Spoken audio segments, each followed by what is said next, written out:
Olá, amigos da Jovem Pan Online, mais um programa O Mundo da Publicidade. Vocês já imaginaram uma agência de propaganda que possa atuar nos preceitos de bonsai no Brasil?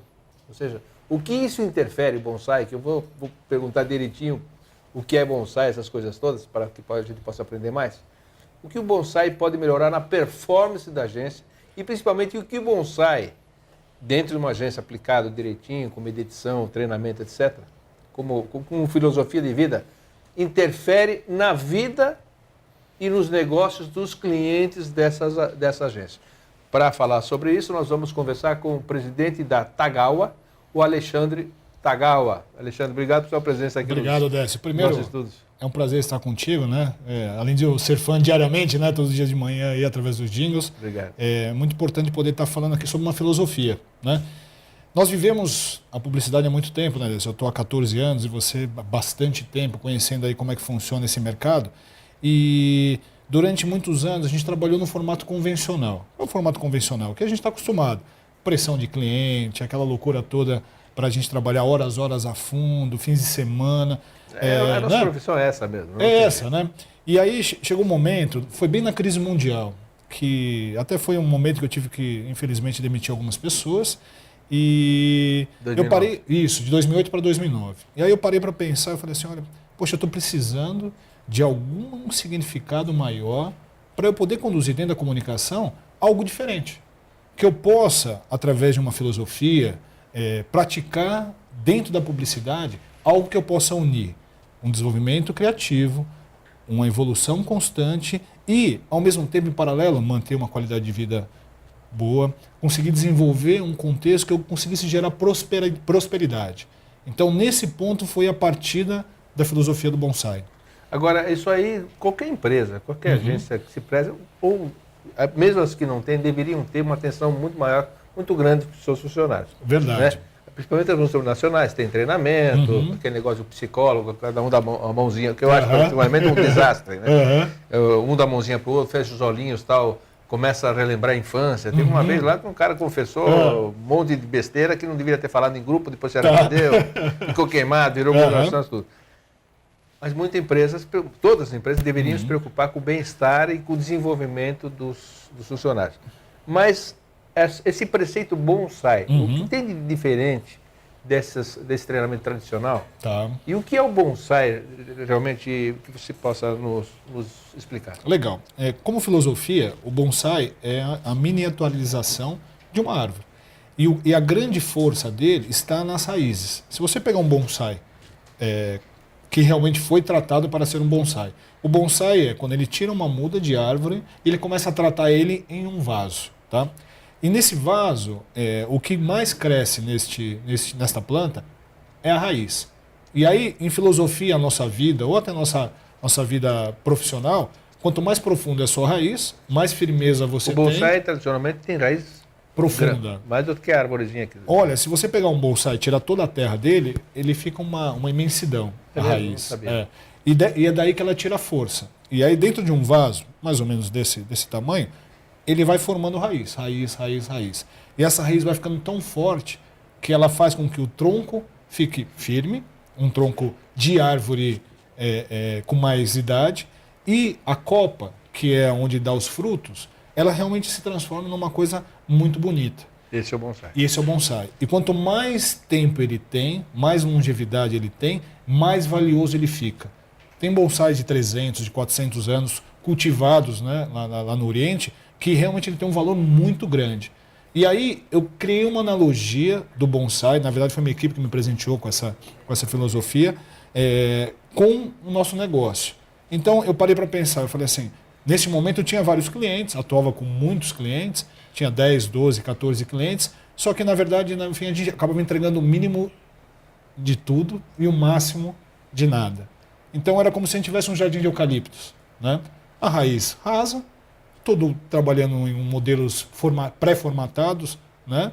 E só copiando e, na verdade, replicando o módulo. A partir do momento que eu entendi a filosofia, eu falei, a gente tem que mudar a maneira da gente atuar. Por quê? Porque se eu tenho inúmeros clientes e eu não conseguir tratar a minha equipe da maneira adequada, eu não consigo dar um padrão de trabalho e, ao mesmo tempo, também não consigo ter um resultado efetivo de crescimento da minha equipe. Então, o que nós fizemos? Primeira lição de casa, nós começamos a diminuir o número de clientes, escolhemos 3 clientes no qual a gente atuaria realmente com a filosofia do bonsai. Qual o tamanho do seu jardim, né? Que tamanho de jardim você gostaria e que tamanho de jardim você consegue cuidar? Porque o bonsai, ele não aceita nem excesso, nem falta. É um equilíbrio, na verdade. Então você não pode deixar ele exposto a muito tempo de sol, ao mesmo tempo ele não pode ficar sem o sol. A água, ela é muito bem dosada. Então, é um equilíbrio que eu, na verdade, gostaria de estar trazendo para o meu negócio naquele momento. E a crise mundial veio no momento, porque quando você está em crise, a gente tira o S e a gente entra para a parte do CRI. E era o momento de eu poder aplicar uma filosofia que eu acreditasse, em primeiro lugar. Como se fosse uma missão de vida, sabe? Você antes disso acreditava nisso? Não acreditava. Porque você tem descendência oriental, evidentemente, filho de uma japonesa. Isso, é verdade. Com o português. Perfeitamente. E você entendia o bonsai como algo de filosofia de vida mesmo? Na verdade, eu tinha muita tradição oriental, porque eu morei um tempo lá no Japão. Eu fui trabalhar naquele momento que foram todos os descendentes de japoneses trabalhar no Japão, em fábricas, tudo. Eu passei por esse momento. Como eu tive muito contato com a minha avó, a gente teve muita proximidade com tradição, com disciplina, com fazer melhor a cada dia, ser uma pessoa organizada. Tudo isso estava intrínseco dentro de mim, mas eu não tinha ainda praticado no meu negócio. Era conflitante. Você acha que a tua empresa, pelo menos em agência, é a única que tem esse eu acredito que sim. Dessa maneira, e eu com não essa filosofia, uma empresa, mesmo que não seja agência, que tem esse preceito. Eu acredito que a nossa seja única. Agora, como é que é o dia a dia? Porque, por exemplo, começa o dia, o pessoal chega lá cedo, tal, o publicitário chega cedo, dizem que não, né? Olha, na minha empresa é interessante, porque eu sou do dia, eu não sou da noite. E eu procuro praticar isso com a minha equipe. Quando veio a filosofia, qual foi o meu entendimento? Eu preciso gerar um ambiente e um formato de trabalho no qual eu respeite cada um. E eu entendi cada funcionário meu como se fosse um bonsai meu. Eu precisava cuidar dele para que ele pudesse ficar valioso a cada dia. Com a raiz forte. Com a raiz forte. Quanto mais profunda a raiz, mais o tronco permanece erguido e a copa se transforma em prosperidade. E essa analogia eu criei com cada funcionário meu. E aí como é que é o nosso dia a dia? Primeiro eu criei um banco de horas. Esse banco de horas funciona de que maneira? Se o nosso funcionário trabalha 1, 2, 3 horas a mais de um determinado dia, ele vai para um banco de horas. E automaticamente, na semana seguinte, ele tem um day off. Então, ele consegue organizar as coisas dele, ele procura agora trabalhar dentro de um contexto e sabe que logo na semana seguinte, a gente vai dar um jeito de equilibrar o bonsai dele. Coisa que as outras agências não fazem. O cara fica até 2 horas da manhã e vai ficar... 2, 3, vai ficando, né? O ano inteiro. O ano inteiro. Você então, dá o day off para ele. Dou o day off para ele. Então, é uma maneira da gente conseguir o primeiro equilíbrio. O outro equilíbrio foi, independente de religião, na verdade, a gente buscou alguns preceitos de crença, né? Quando a gente parou para desenhar a nossa missão é atuar de forma inspiradora, através do desenvolvimento profissional e espiritual, prosperando com qualidade de vida, crescendo de forma planejada, reconhecendo e celebrando cada conquista, fazendo melhor a cada dia. Então, Décio, quando a gente partiu desse contexto, a gente primeiro olhou para cada um individualmente, depois a gente olhou para o grupo. E desse ponto a gente começou a fazer um trabalho de desenvolvimento. O primeiro que foi implantado foi toda segunda-feira a gente tem um switch break. Às 13h29 a agência para, a gente desliga telefones, não atendemos os telefones, os clientes já sabem disso, e a gente entra numa meditação. Toda segunda-feira? Toda segunda-feira. O grupo todo participa dessa meditação, que é o momento da gente equilibrar a nossa semana. Primeiro eu falo muito da questão pessoal dele.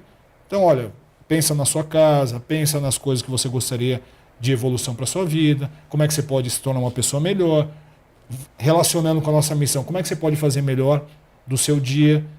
Porque assim, na verdade, se ele sai de casa já determinando na cabeça dele qual vai ser a missão do dia dele, ele consegue organizar melhor o pensamento dele. Então, a gente vai toda segunda-feira exercitando para que ele, a partir do momento que começou o dia dele, ele pare, medite por 1 minuto, 2 minutos, 3 minutos, o tempo que for necessário para ele determinar como é que será o dia dele. E aí, com isso, ele começa a exercitar uma disciplina. E essa disciplina reflete na parte pessoal, na parte espiritual e na parte profissional. Então ele já chega na empresa com a coisa organizada. Claro que isso é uma prática, isso Uns conseguem fazer mais, outros menos, mas toda segunda-feira a gente, na verdade, criou uma maneira de categorizar isso. Toda segunda a gente fala no Switch Break da importância dele poder pensar na missão do dia. Legal. Esse Alexandre Tagalva, que está dando show aqui, uma explicação muito bacana, uma coisa que eu realmente desconhecia, acho que a maioria dos brasileiros também não sabia, que é a filosofia bonsai como fonte inspiradora do dia a dia. O primeiro bloco, Alexandre, já terminou? Quando a conversa é boa, passa rápido, verdade, né? Então, no segundo bloco, você vai falar sobre o que isso favorece o desenvolvimento de líderes, né? Porque, como é um trabalho espiritual, profissional e de formação profissional, como você teve com a sua avó, talvez eles estejam recebendo isso também. Verdade. Mas isso a gente vê no segundo bloco. Você acessa aí no portal da Jovem Pan e a gente fala sobre isso. Até já.